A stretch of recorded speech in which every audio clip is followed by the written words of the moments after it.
Riverside Regional Airport closed in 2015 after a new international airport opened 20 miles away. The old terminal was supposed to be demolished, but funding issues left it standing. Silent. The departure boards frozen on flights that never took off. The gates leading to nowhere. The baggage carousels that would never spin again. But on a stormy October night in 2024, someone broke through the chain-link fence and entered the abandoned terminal. Her name was Catherine Walsh. She was 76 years old. And she was looking for answers to a question that had haunted her for 43 years. What happened to Flight 441? The flight her husband was supposed to be on. The flight that crashed. The flight that killed everyone on board. Except her husband was never on the passenger list. Never identified among the dead. Never found. He just vanished. And Catherine had spent 43 years wondering if he died that day or if he left her and let her believe he was dead. What Catherine found in the airport's old flight operations office wasn't just passenger manifests and maintenance logs. It was the truth about Flight 441. About the 67 people who died. About the mechanical failure that was covered up. And about her husband who knew the plane was unsafe and tried to stop it from taking off. Stay with me because this is a story about a woman searching for her husband. A crash that should never have happened. And the man who died trying to save 67 lives but was erased from history. November 15, 1981. Catherine Walsh was 33 years old. Her husband Michael was 35. They'd been married for 10 years. Had 2 kids, Emma and Jack, ages 8 and 6. Michael worked as a maintenance supervisor for Riverside Airlines. He loved his job. Loved planes. Had wanted to be a pilot but couldn't afford flight school, so he became a mechanic instead. He was good at it. Meticulous. He always said the same thing. Every plane I work on has people's lives on it. I don't get to make mistakes. Catherine loved that about him. His sense of responsibility. His integrity. That morning Michael left for work at 5 a.m. He had to prep a plane for the morning departure. Flight 441 to Chicago. Direct flight. Routine maintenance check before takeoff. He kissed Catherine goodbye. Told her he'd be home by 3 p.m. They were going to take the kids to the park. It was supposed to be a normal day. Michael called Catherine at 8:47 a.m. She remembered the exact time because she looked at the kitchen clock when the phone rang. His voice was tense. Stressed. Kath, I need you to listen. Something's wrong with 441. I found cracks in the tail assembly. It's not safe to fly. I'm grounding it. Catherine asked what that meant. Michael said, it means I'm telling them this plane doesn't take off today. They're not going to like it, but I don't care. This is serious. Michael said he had to go. Had to file the report. Had to talk to his supervisor. He told Catherine he loved her. Said he'd see her tonight. That was the last time she ever spoke to him. At 10:23 a.m., Flight 441 took off. Catherine was at home with the kids. She didn't know Michael's plane had departed. Didn't know anything was wrong. Until 11:15 a.m. when the phone rang. It was Michael's supervisor, Gary Preston. His voice was shaking. Catherine, there's been an accident. Flight 441 crashed shortly after takeoff. There were no survivors. I'm so sorry. Catherine's world stopped. 67 people dead. Passengers. Crew. Everyone. But Gary didn't mention Michael. Catherine asked, where's Michael? Where's my husband? Gary said, he was scheduled to be on that flight for an inspection run. He's not accounted for. We're trying to locate him. But they never did. Michael's body was never found at the crash site. His name wasn't on the passenger manifest. His employee ID wasn't used to board. It was like he'd vanished. The airline told Catherine that Michael must have decided not to get on the plane at the last minute. That he'd left the airport. That maybe he'd been in an accident or had a medical emergency somewhere else. They searched. Police. Volunteers. Catherine herself walked miles of roads near the airport looking for any sign of Michael's car. Nothing. 3 weeks later, the airline declared Michael legally dead. Presumed to have died in the crash even though his body wasn't found and his name wasn't on the list. Catherine received a small death benefit. An apology. And a firm instruction. Don't talk to the media. Don't speculate. Let the investigation proceed. The NTSB investigation concluded that Flight 441 crashed due to catastrophic tail failure. Metal fatigue. The plane had been in service for 12 years and the tail assembly had developed cracks that went undetected during routine maintenance. The airline was fined. Safety protocols were updated. But nobody was held criminally responsible. It was classified as a tragic accident. Mechanical failure. Nobody's fault. Catherine read the report and felt sick. Michael had found the cracks. Had called her. Had said he was grounding the plane. But it took off anyway. How? Why? What happened between Michael's call at 8:47 a.m. and takeoff at 10:23 a.m.? Catherine tried to get answers. She called the airline. They told her the investigation was closed. She called the NTSB. They said they couldn't discuss specific details with family members. He hired a lawyer. The lawyer said without evidence of wrongdoing there was no case. So Catherine did what millions of grieving spouses do. He tried to move on. She raised her kids alone. She worked 2 jobs. He kept Michael's memory alive for Emma and Jack. He told them their father was a hero. That he died in the crash trying to help people. But she never stopped wondering. What really happened that day? Where was Michael? Did he die in the crash or did he leave? Did he abandon his family and let them believe he was dead? Catherine spent 43 years with those questions eating at her. Until last month when she saw the news. Riverside Regional Airport was finally being demolished. And Catherine realized this was her last chance. If there were answers, they were in that airport. In the old offices. In the files nobody bothered to move when the airport closed. Catherine had one chance to find the truth. So she decided to break in. Catherine had never broken into anything in her life. She was 76 years old. A retired teacher. A grandmother. Not a criminal. But she needed answers. She needed to know what happened to Michael. So she drove to the airport at night. Cut through the fence with bolt cutters. And walked across the empty tarmac to the terminal. The automatic doors were blocked. But a side entrance had been pried open by vandals. Catherine stepped inside and was hit by a wave of memory. This terminal. She'd picked Michael up here hundreds of times. Watched him walk through those doors in his maintenance uniform. Kissed him goodbye when he left for work trips. This place was full of Michael. And now it was empty and silent like a tomb. Catherine walked through the terminal with a flashlight. The ticket counters were still there. Dust-covered. The departure boards still listed flights from 9 years ago. Gate 7, Chicago. Departed. That had been 441's gate.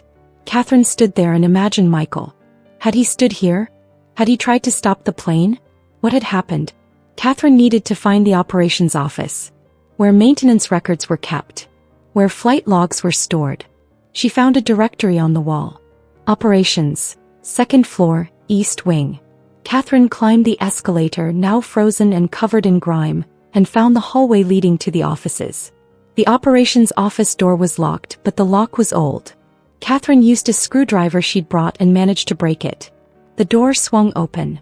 Inside were desks, filing cabinets, old computers, and boxes.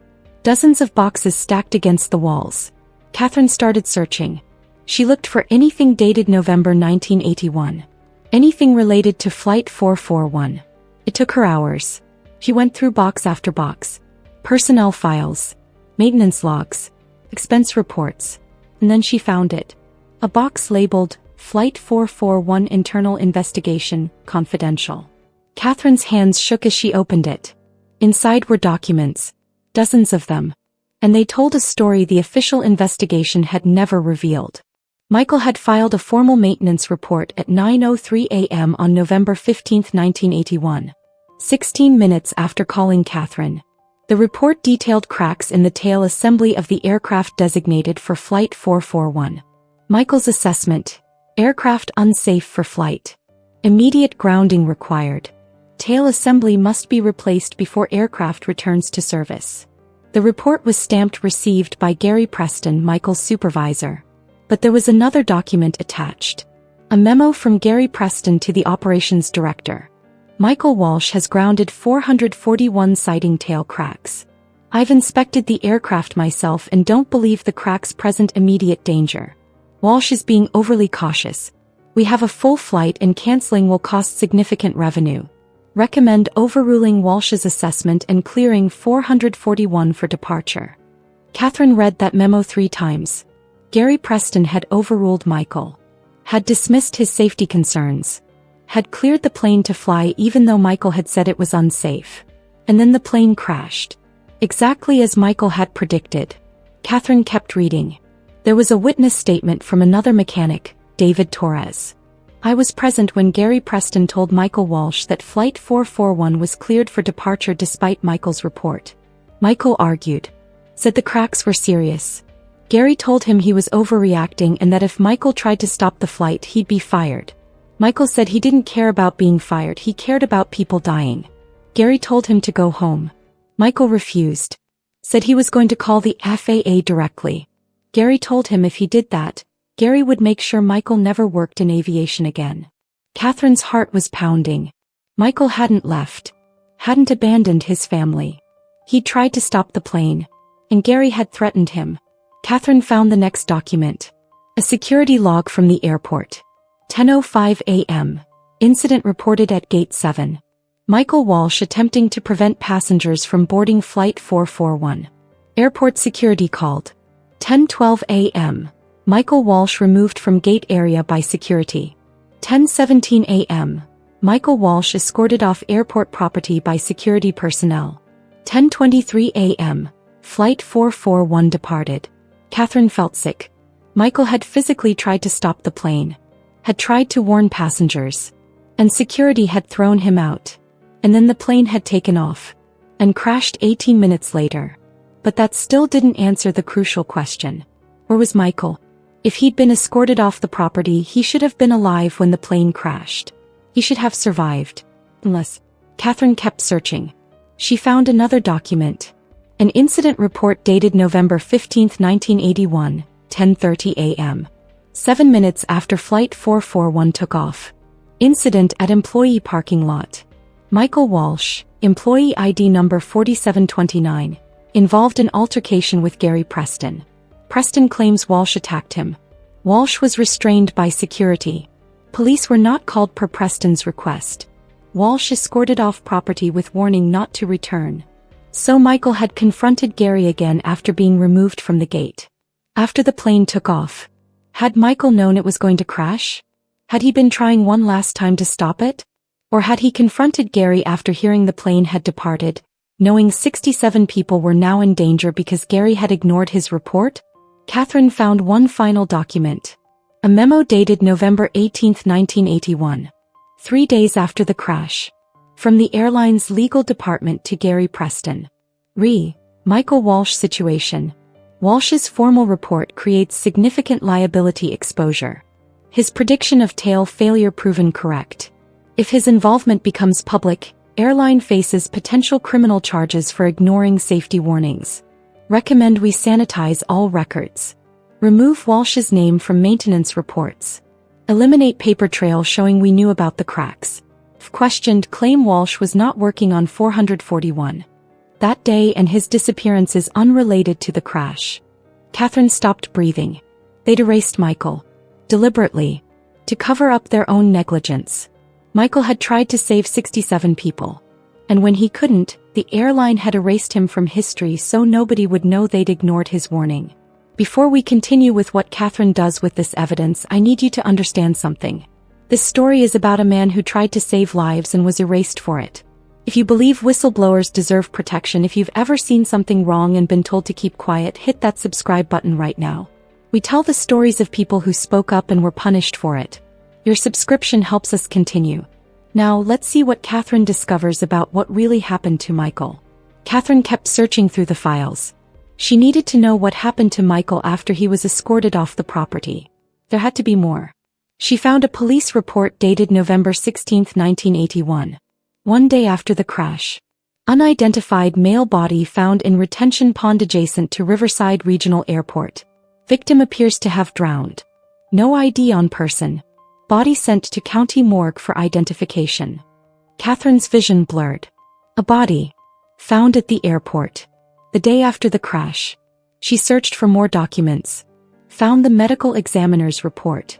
John Doe #81-1847. Male approximately 35 years old. Cause of death, drowning. Time of death, estimated November 15th between 10 a.m. and 2 p.m. Evidence of blunt force trauma to head. Contusions on face and torso consistent with physical altercation prior to drowning. Catherine's hands were shaking so badly she could barely hold the paper. Blunt force trauma. Physical altercation. This wasn't an accidental drowning. Someone had beaten Michael and left him in that pond. The medical examiner had tried to identify the body. Fingerprints were taken. But there was a note clipped to the report. Fingerprint match. Michael Walsh, employee Riverside Airlines. Identification confirmed November 20, 1981. Family was notified that body was found but was told victim died in unrelated accident away from airport. Per airline legal department request, connection to Flight 441 was not disclosed. Catherine read that note over and over. They'd found Michael's body. They'd identified him. And they'd lied to her. They'd told her his body wasn't found at the crash site, which was true, but they'd never told her his body was found at the airport. They'd never told her he'd drowned in a retention pond. They'd never told her about the evidence of assault. They'd classified it as an unrelated accident and buried it. Catherine found the answer in another memo from the airline's legal department dated November 21, 1981. Michael Walsh death. Police are investigating the drowning as potentially suspicious. If it is determined Walsh was killed, and if that killing is connected to his attempt to ground Flight 441, airline faces catastrophic liability. Recommend we cooperate with police but emphasize Walsh was troubled employee who had been terminated earlier that day. Position Walsh death as unrelated to crash. Terminated? They'd fired Michael? Catherine searched for termination paperwork. Found it. Dated November 15, 1981, 10:45 a.m. 22 minutes after Flight 441 took off. Michael Walsh terminated for insubordination, threatening supervisor, and attempting to interfere with airline operations. Effective immediately. They'd fired him after the plane crashed. After he'd been proven right. After 67 people were dead because they'd ignored his warning. And then they'd used that termination to discredit him when his body was found. Catherine found the police investigation file. Detectives had questioned Gary Preston. Gary claimed Michael had been unstable and aggressive. Claimed Michael had attacked him in the parking lot. Claimed he'd defended himself and left Michael there, assuming Michael would calm down and leave. Claimed he had no idea Michael had gone to the retention pond. Claimed it must have been an accident or suicide because Michael was distraught about being fired. The detective's notes showed skepticism. Preston's story has inconsistencies. Witness David Torres claims Preston was the aggressor. Torres states Preston hit Walsh first. Torres saw Preston drag Walsh toward the pond area. But Torres was afraid to testify officially because he'd lose his job. The investigation stalled. No charges were filed. The airline settled with Catherine quietly.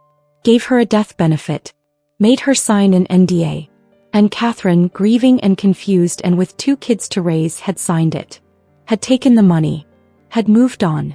Not knowing that Michael had been murdered. Not knowing that he'd died trying to save 67 people. Not knowing that the airline had covered it all up. Catherine sat on the floor of that abandoned office and cried for the first time in years. For Michael. For the lie she'd lived for 43 years. For the truth that had been hidden from her. And for the 67 people who died because Gary Preston valued revenue over safety. Catherine pulled out her phone. Took photos of every document. Every memo. Every report. Every piece of evidence. And then she called someone she'd never thought she'd call. Her daughter Emma. Who was now 51 years old. Who had become an investigative journalist. Who had spent her career exposing corruption. Catherine had never told Emma the full story. Had never shared her doubts about Michael's death. But now it was time. Emma, Catherine said when her daughter answered. I need your help. I found out what really happened to your father. Emma arrived at the airport within 2 hours. She brought her producer and a camera crew. Catherine showed her everything. The documents. The memos. The police reports. The cover-up. Emma's face went through every emotion. Anger, grief, and then determination. Mom, Emma said. This is murder. And corporate conspiracy. And we're going to expose every bit of it. They spent 3 days in that abandoned office going through every file. Emma built a timeline. documented every decision, every lie, every person involved. She tracked down witnesses. David Torres was 72 now, retired, living in Florida. When Emma called him, he started crying. "I've waited 40 years for someone to ask me about this," David said. "Your father was a hero. He tried to save those people. And Gary Preston killed him for it." David agreed to go on record. He told Emma everything. How Gary had prioritized the flight schedule over safety. How Michael had refused to back down. How Gary and Michael had fought in the parking lot. How Gary had hit Michael with a wrench. How David had seen Gary drag Michael's unconscious body toward the retention pond. How David had been too scared to tell police because Gary had threatened to have him fired and blacklisted from aviation. "I'm sorry," David told Emma. "I should have spoken up. Maybe your father would have gotten justice. Maybe the airline would have been held accountable. But I was scared. I had a family to support. And I chose my job over the truth. I've lived with that guilt every day." Emma also tracked down other employees from 1981. Flight attendants who remembered Michael. Pilots who had respected his work. Other mechanics who had heard about the fight.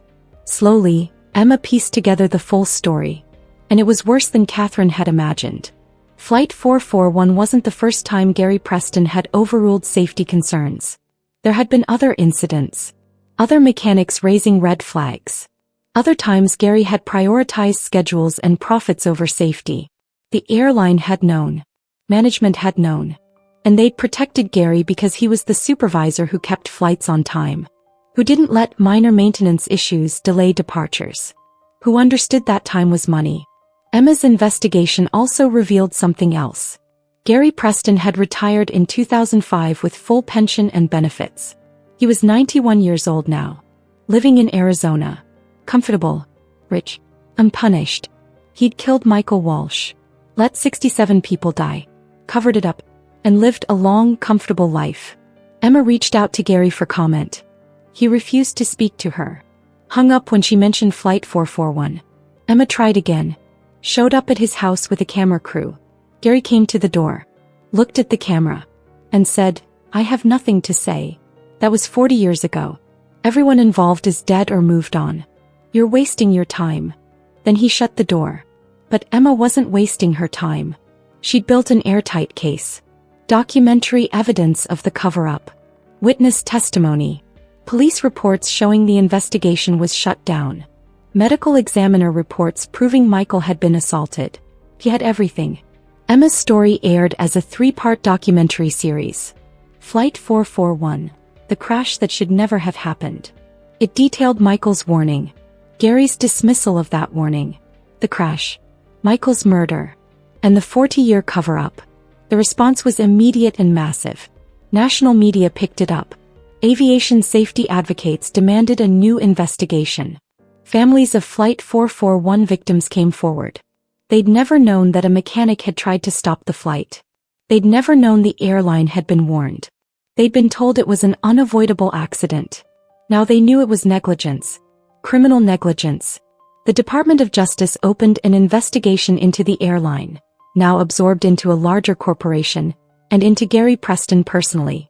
They subpoenaed all records from 1981. They interviewed witnesses. They examined the police investigation that had been shut down. And they built a case. Criminal charges were filed against Gary Preston. Involuntary manslaughter. Obstruction of justice. Evidence tampering. Gary's lawyers argued he was too old and sick to stand trial. But the judge disagreed. Mr. Preston has lived 43 years of freedom while Michael Walsh has been dead. While 67 families believed their loved ones died in an unavoidable accident. Justice delayed is not justice denied. This case will proceed. The trial took 6 months. Catherine testified for 2 days. She told the story of Michael's phone call. His warning. His integrity. His determination to protect people. She described 43 years of not knowing. Of wondering if her husband had abandoned her.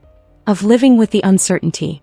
And she described finding the truth in an abandoned airport office and realizing her husband had been a hero who was murdered for doing the right thing. Emma testified about the cover-up. About the documents that had been hidden. About the witnesses who had been silenced. About the systematic erasure of Michael Walsh from the historical record. David Torres testified about watching Gary hit Michael. About seeing Gary drag Michael to the pond. About being too scared to come forward. About 40 years of guilt. The jury deliberated for 3 hours. Guilty on all counts. Gary Preston was sentenced to 25 years in prison. He was 91 years old. He would die in prison. The corporation that had absorbed Riverside Airlines was fined $500 million and required to establish a safety whistleblower fund. Any employee who reports safety concerns would be protected from retaliation and financially supported if they faced consequences for speaking up. It was named the Michael Walsh Safety Whistleblower Protection Fund. Catherine stood at the sentencing hearing and made a statement. My husband was a good man who tried to save 67 lives. He failed. But not because he didn't try hard enough. He failed because he worked for people who valued money over human life. Who killed him to protect their profits. For 43 years I thought I'd lost my husband in a tragic accident. Now I know I lost him to murder. And while no sentence can bring him back, at least now everyone knows the truth. Michael Walsh was a hero. And I want every worker to know. If you see something wrong, speak up. Even if you're threatened. Even if you're scared. Because staying silent kills people. And speaking up saves lives. Catherine finally got justice for Michael. But it took 43 years. If this story is making you think about workplace safety, about speaking up, about the retaliation, Whistleblower's face, hit that like button. Leave a comment telling me about a time you reported something wrong and what happened. And make sure you're subscribed because Catherine's fight isn't over. Stay with me to see what she does with her second chance. After the trial, Catherine was contacted by families of the 67 people who died on Flight 441. Most had believed for 4 decades that the crash was an unavoidable accident. That metal fatigue was just something that happens. That nobody was to blame. Now they knew different. They knew someone had tried to stop it. They knew the airline had been warned. They knew their loved ones had died because of criminal negligence. Some families were grateful to Catherine. Grateful she'd found the truth. Grateful that Michael was finally being honored. But some were angry. Angry that it had taken 43 years. Angry that if Catherine had pushed harder in 1981, maybe the truth would have come out sooner. Maybe Gary Preston would have faced justice decades ago. Catherine understood both reactions. She met with every family who wanted to meet with her. Listened to their stories. Their grief. Their anger. Their relief at finally having answers. One family in particular broke Catherine's heart. The Johnsons. Mark and Patricia Johnson had been on Flight 441 with their 2 daughters, ages 4 and 6. The girls' grandmother, Helen Johnson, had raised them after their parents died. Helen was 89 now. She'd spent 43 years telling those girls that their parents' death was an accident. That nobody could have prevented it. That it was just fate. Now she had to tell them the truth. That their parents had died because an airline supervisor chose profit over safety. That a mechanic had tried to save them and been murdered for it. Helen met with Catherine. They sat together in Catherine's living room drinking tea like old friends, though they'd never met before. I don't know whether to thank you or blame you, Helen said quietly. Thank you for finding the truth. But blame you because now my granddaughters, who are in their late 40s now with kids of their own, have to relive their parents' deaths. Have to know it was preventable. That's a hard thing to carry. Catherine nodded. I know. I've carried it for 43 years. Knowing Michael tried to stop it. Knowing he failed. Knowing he died trying. It doesn't make the grief easier. But it makes it mean something. Your son and daughter-in-law didn't die because of bad luck. They died because someone made a choice. And that someone is finally being held accountable. The families filed a joint civil lawsuit against the corporation. Wrongful death. Emotional distress. Punitive damages. The case settled for $1.2 billion. The largest aviation settlement in history. The money was divided among the families. Catherine received a share as Michael's widow. But she didn't keep it. She donated her entire settlement to the Michael Walsh Safety Whistleblower Protection Fund. I don't want money, Catherine said in a statement. I want Michael's death to mean something. I want every worker who sees something wrong to feel safe speaking up. I want every company to know that silencing whistleblowers has consequences. That's worth more than any amount of money. Catherine also worked with aviation safety organizations to create new protocols. The Walsh Standard, a requirement that any mechanic who grounds an aircraft for safety reasons cannot be overruled by a supervisor without a second independent inspection. If two mechanics disagree on airworthiness, the plane stays grounded until a neutral third-party inspector resolves the dispute. It's now federal law, implemented at every airport in the country. Michael's name is in the federal aviation regulations. His story is taught in aviation maintenance schools. He's remembered. He matters. He's not erased anymore. But Catherine knows 67 people are still dead. Knows Michael is still gone. Knows 43 years were stolen from her. Years she spent not knowing the truth. Years Emma and Jack spent not knowing their father was a hero. Years of uncertainty and doubt and guilt. "I'm not celebrating," Catherine told a reporter. "I'm just relieved. Relieved to know the truth. Relieved to know Michael didn't abandon us. Relieved to know he died doing the right thing. But I'd trade all of this, the lawsuit, the settlement, the law changes, everything, I'd trade it all to have one more day with Michael. To tell him I found the truth. To tell him everyone finally knows. To tell him he was right and I'm so proud of him."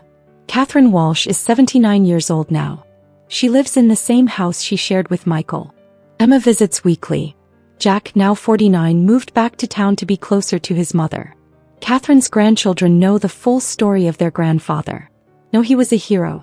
Know he saved nobody but tried to save everyone.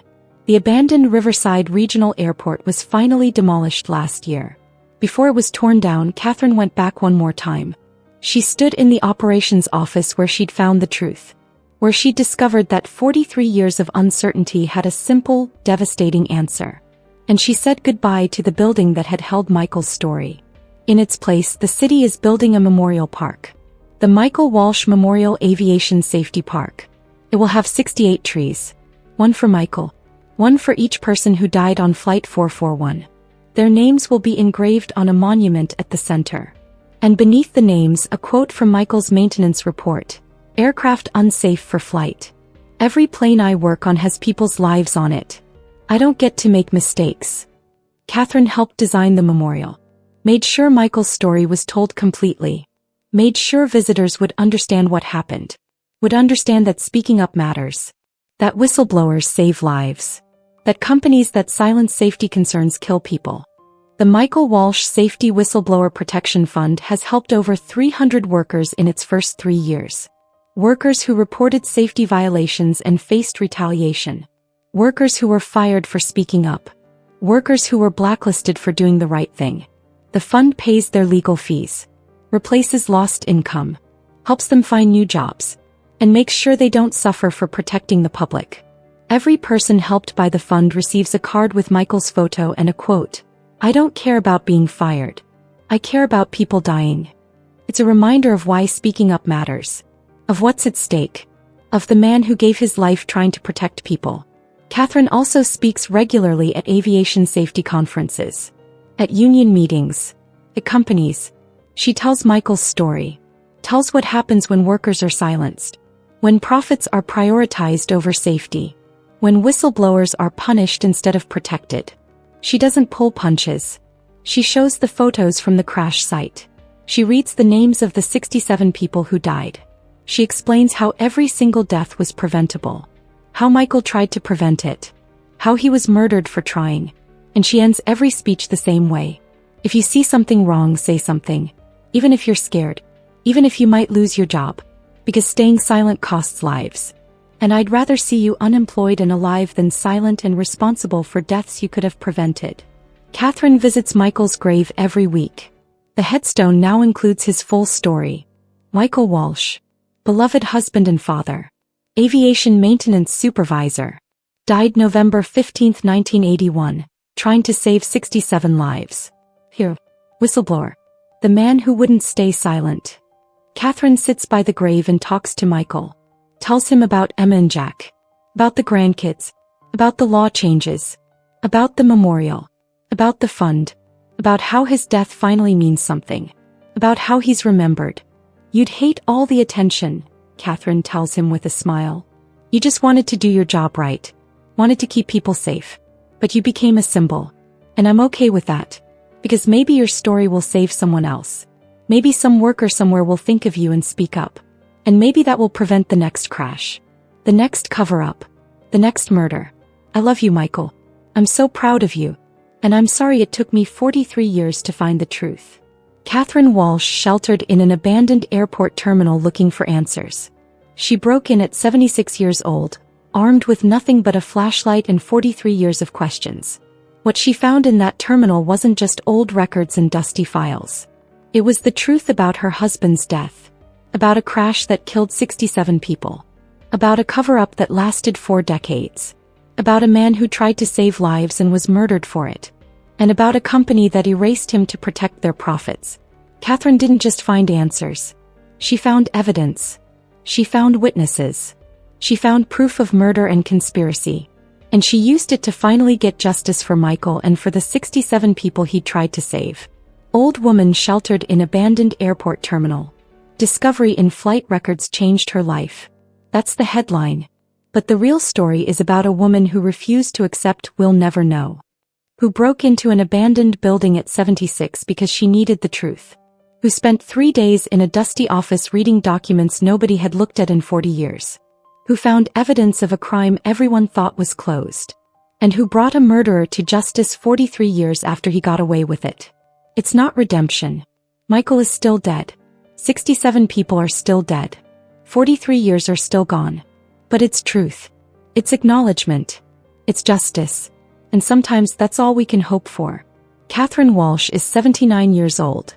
Her husband has been dead for 43 years. She raised 2 kids alone. She lived with uncertainty and doubt for decades. She wondered if he'd abandoned her or loved her. If he'd been a coward or a hero. And now she knows. He was a hero. He tried to save 67 lives. He failed. But he tried. And he died trying. And that matters. That means everything. And Catherine made sure everyone knows. Made sure Michael's name is remembered. Made sure his death created change. Made sure whistleblowers are protected. Made sure no other worker has to choose between safety and their job. Made sure no other family spends 43 years not knowing. That's what it means to find the truth. To refuse to let go. To break rules and laws and expectations because the truth matters more than comfort. Catherine Walsh committed a crime when she broke into that airport. He knows it. Doesn't regret it. Would do it again. Because sometimes the only way to find justice is to break the rules that protected injustice. Sometimes the only way to honor the dead is to expose the lies that buried them. And sometimes, the truth is sitting in an abandoned building waiting for someone brave enough to find it. Thank you for staying with me through Catherine's entire story. This one was about aviation safety. About whistleblowers who are punished for doing the right thing. About corporations that value profit over human life. About a woman who spent 43 years searching for truth and finally found it in the most unlikely place. If this story moved you, if you believe safety should always come before schedules and profits, I need you to do something right now. Subscribe to this channel. We tell the stories that expose corporate negligence. That honor whistleblowers. That demand accountability. Hit that notification bell so you never miss a story. Like this video to help it reach more people. And most importantly, share it. Share it with anyone who works in aviation. Anyone in maintenance. Anyone who has ever seen something wrong and been told to keep quiet. Leave a comment telling me your own story. Have you ever reported a safety concern at work? What happened? Were you protected or punished? These stories matter. Your experience matters. And the more we share, the more we protect future whistleblowers. If you work in any industry and you see something unsafe, report it. Document everything. Tell someone outside your company. Contact regulatory agencies. Don't let fear of retaliation stop you. The Michael Walsh Safety Whistleblower Protection Fund exists to help you. Resources exist to protect you. You are not alone. And your voice can save lives. Visit the Michael Walsh Foundation website to learn more about whistleblower protections. If you've faced retaliation for reporting safety concerns, they can help. Donate if you can to help them continue protecting workers who speak up. And remember, every safety regulation we have exists because someone spoke up. Every protection we have exists because a whistleblower refused to stay silent. Be that person. Be the one who speaks up. Be the one who saves lives. Thank you for being part of this community. Thank you for caring about these stories. Thank you for believing that truth matters, that safety matters, that human lives matter more than corporate profits.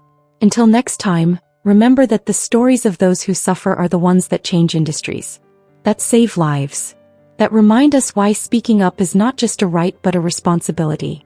Rest in peace, Michael Walsh. You tried to save 67 people. You died trying.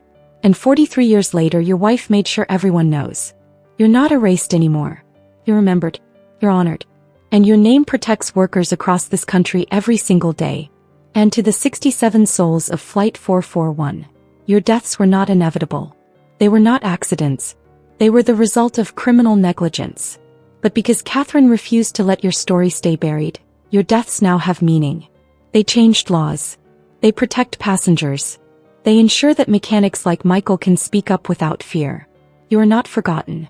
Catherine Walsh broke into an abandoned airport at 76 years old and found the truth that had been hidden for 43 years.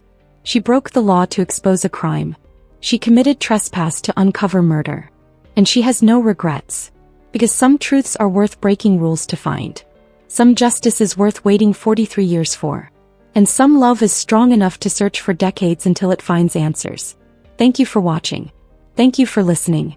Thank you for caring. Subscribe. Share. Speak up.